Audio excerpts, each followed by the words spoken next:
Thank you for joining us here this afternoon. I'll be signing House Bill 1534 relating to residency requirements for appointed officers. This measure started out to be able to provide a waiver of the residency requirements for appointments of chief of police, and it added lots of value as it went through the process.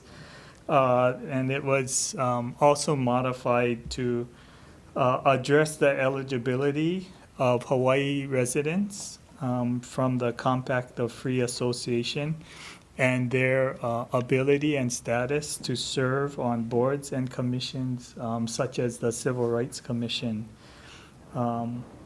Those from the Compact of Free Association nations have a special relationship with those in Hawaii.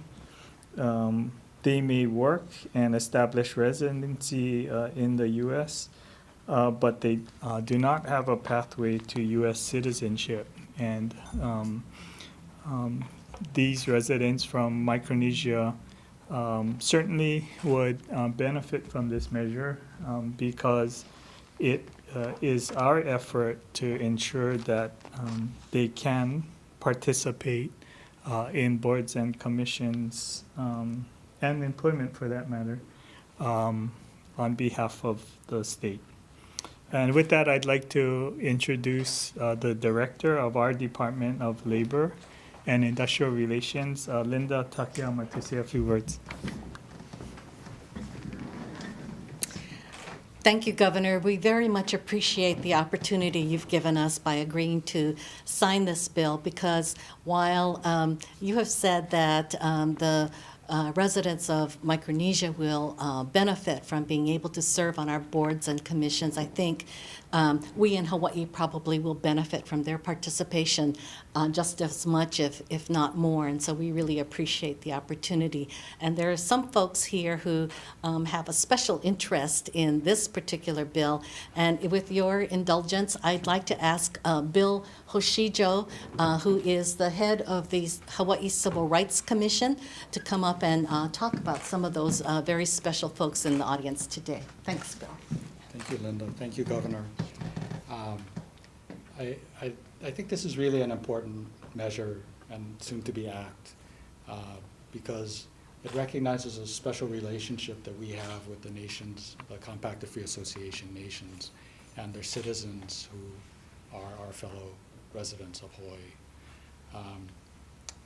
I think I'd really like to give a shout out and acknowledge the contributions of Attorney General Doug Chin, who was really a moving force behind the bill and the evolution of the bill so that it would address this issue.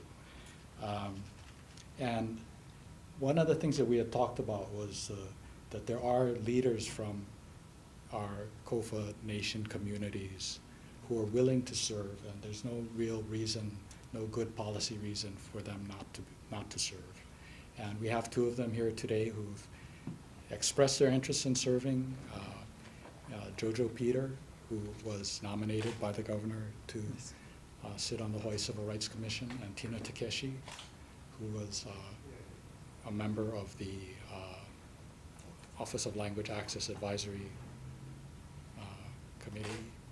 And with this new law, they will be able to serve, and other leaders from the community.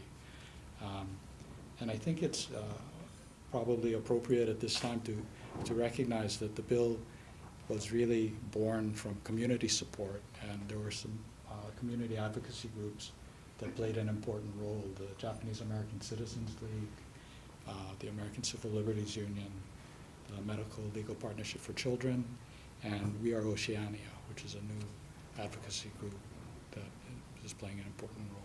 So with that, thank you so much. Thank you.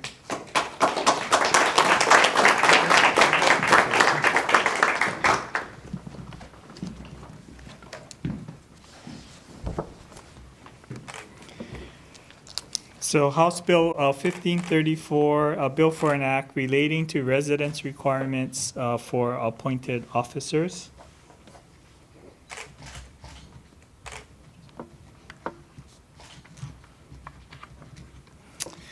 Is now the law of the land as Act 36. Congratulations to all.